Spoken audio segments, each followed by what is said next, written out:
And mind you, this is now the only open bidding in the world. There was a second tender running in Abu Dhabi, in the Emirates, which was finished in December last year when they chose the Korean makers. So at the moment you have about 53 reactors being built in the world, and all the new prepared build are in countries where it's clear who will win. You know, by open tender I mean that we really have 3 contenders and each of them can win. While in most cases, you know, in France, for some reason only French companies win. In the US only Americans, in Japan only Japanese, in Russia only Russian, and so on and so forth.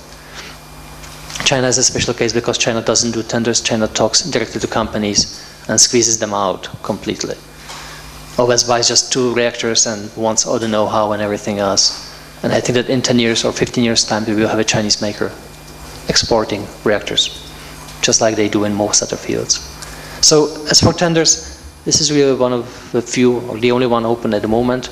And knowing the companies and the makers, I think I can safely have the title which I made for my talk here, which is that nuclear seems a panacea. It seems to be the universal solution to many. But in effect, only a few countries have still the capacity to build new nuclear power plants.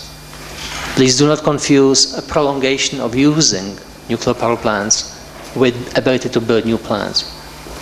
One thing is that Germany prolongs the use of nuclear power plants for 2021 to maybe 2033. That's a relatively easy thing to do. It's like not selling your car, which is now 6 years old, and driving it for 5 years more. That's not that difficult. Difficult is to build a new car. At the moment we have only one country in Europe which is able to build nuclear reactors, which is France. Germany used to have the same capacity, it's now gone since 2000. Czechoslovakia, in the old days we have built 24 reactors in our territory.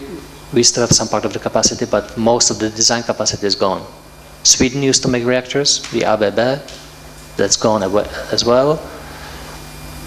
So much for Europe. In the world, you still have the makers in the US, which is Westinghouse mainly, with some capacity in General Electric. There are 3 Japanese makers, Mitsubishi, Toshiba, and Hitachi. And then you have the Korean maker called Doosan. And that's it. So, I don't know about the Lithuanian case. I think you're still in the financing stage of the process. But when you finally reach the moment of building something, you will see that it's not so difficult to sign a deal. It's difficult to build something. It's difficult to have people on your side who actually understand what goes on the construction side. If you want a clear warning, I think there are 2 cases in Europe which are under construction. In Olkiluoto in Finland, I think you know about the delays and cost overruns. The plant in Olkiluoto 3 was supposed to open last year. I think they will not make that deadline. The new deadline is 2013. In case of France, EDF is the investor there. They have 3,000 people in engineering. And you know, for me, EDF is the best European company when it comes to nuclear.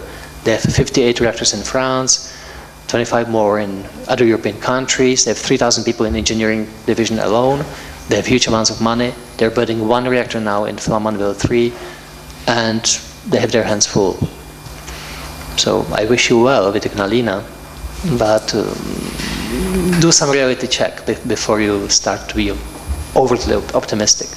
Maybe just to warm up the audience, I will ask one question. You are very skeptical about the possibilities of Lithuanian nuclear power plant. I know that we didn't pass the first threshold that you mentioned, the political will and political agreements. We stuck in that process, and we do not even considering the difficulty of considering, but probably we do not even realize the difficulties that stand ahead. So what alternative solutions you would or what alternative solutions you would think, and what could you advise to Lithuania? First of all, I don't give advice for free. Second, I'm not skeptical. I think you can make it. you can build new nuclear power plant. It just means a huge amount of work, and it's much longer process than than I keep hearing here. When I hear the deadlines publicly acknowledged, that's simply not realistic. And I mean, you can do plenty of things. What I really don't like about nuclear discussion in Europe is that there are several countries in Europe which declare interest in nuclear, and it seems like having declaration or political interest is enough. Well, for me, building nuclear power plant is like learning Chinese. Any of you can learn Chinese. But if you tell me that you want to learn Chinese in the next 2 months by having 1 class a week, it's ridiculous. If you tell me that you want to devote 5 years of your life to it and you will go to China for 3 years, then I can believe you. And the same is with nuclear power plant. If you tell me that you will just find an investor and he will build everything and do everything for you in 2018, well, sorry. That's like learning Chinese next 3 weeks or 3 months. That's ridiculous. Simply ridiculous. I want to see time, people, and money. I want to see dedication. I want to see people who really know what they're doing. In our case, we started planning for new nuclear power plant in 2007. We opened the bidding last year in August. We will probably choose the winner in 2013. And I'm speaking about a company which is 70% state-owned. We have full political support for the project. The company itself makes a lot of money. I mean, ČEZ, the Czech utility company, electricity utility company, had net profit last year, 2 billion euros. EBITDA of 4.5 billion euros. So it's a company which can afford to build it itself. So we have not the hurdle which you have here with investor, with financing. Also, the case in Lithuania, there has never been a case of nuclear power plant being built by more than 1 country. So having it built by 4 countries in the same time, that's a great exercise in cooperation. And of course I know that your relationship with your neighbors is without any problems, and you absolutely trust each other, and you're perfect in cooperation. So I know that there will be no hurdles in this. And I also know that all financial investors are philanthropic and they simply want to invest money without having any guarantees, or they just want to invest money just for the sake of it, of course. You want more bullshit from me, or? Yeah. It's like with anything else in life. I mean, show me dedication, show me work, show me people you devote to it, and I believe you. That's all. Thanks. I see one hand.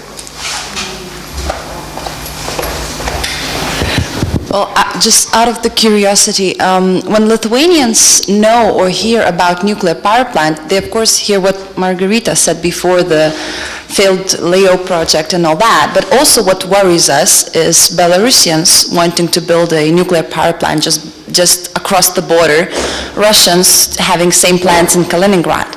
And you were speaking about how Europe will be overcome by other countries like China in terms of building capacities and technical knowledge. How would you evaluate Russians and Belarusians and their attempts? Should Lithuanians be worried about the effects, the environmental effects of nuclear power plant, or is that not happening anytime soon? What do you think? Okay. Well, there are 2 portions of my answer. First, Russia is the second European, if you want to call it European power, which still has nuclear capacity to build. And I've seen them, I've spoken with them several times. I've seen Mr. Kirilenko recently. I've seen the construction at Leningradskaya 2, which is the AES 2006 reactor. And there's no doubt that they can build safe reactors. I mean, we have 6 reactors which are of the VVER design, and they're safe, they're fine. It's not like the RBMK designs which you had at Ignalina. So when it comes to safety, I would not worry that much. They do have ability to build. They have the production at Izhorsk and elsewhere of reactors. They have the same difficulties and delays as the other makers have. The official plan of Russian Federation from October 2006 was to build up to 26 new reactors, 40,000 megawatts by 2020. This year they have postponed the deadline until 2030, because the original plan was to build up to 3 reactors per year in Izhorski Zavod in Leningrad, St. Petersburg, and they have not the ability for this. Just a small, maybe, sorry for this, but a small side note about the capacities in our part of Europe. They have now installed a reactor at Kalininskaya, which is next to Tver power plant. And that's a reactor which was originally made in Plzeň, in today's Czech Republic. And it was made in 1987. It's 1,000 megawatt reactor, which was built in Plzeň, then spent 12 years on Danube River, was destined for Belene in Bulgaria. It was at Belene for several years. It was taken by Atomstroyexport years ago and transported to Tver. Similar cases, the 2 reactors finished at Rostovskaya, a nuclear power plant, which was also, they used reactors from other times. They do build new reactors now.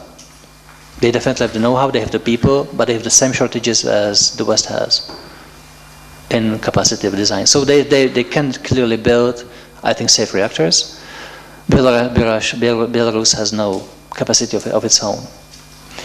As for the site, it's difficult for comment. I mean, I'm not the seismic expert or geology expert. One thing of caution to you as Lithuania, I would add, you have started, or your political class has started, a very active campaign of trying to drag the European Union into the Kaliningradskaya and the Belarusian projects, the Baltiskaya power plant in Kaliningrad and this Belarusia project. And I know that you tour European capitals and you speak to us, they spoke to me as well, about how to block or how to stop the process and so on.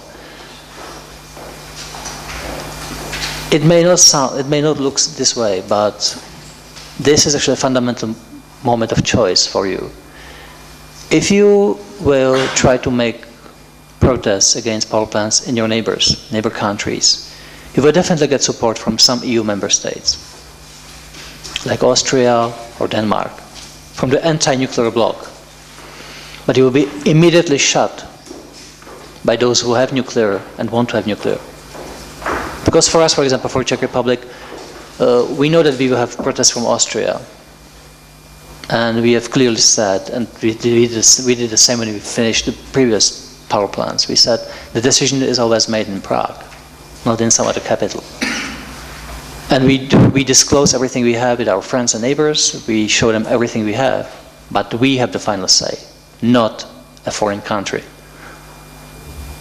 So if you really want to drag EU into this fight, you will undercut the nuclear countries. The Germans will be furious because the first command they got after they extended the lifespan of nuclear power plants came from Austria. Trust me, Angela Merkel is not happy when Austrians comment on her decisions. So if your government really wants to lose a few friends it has, this is a perfect way.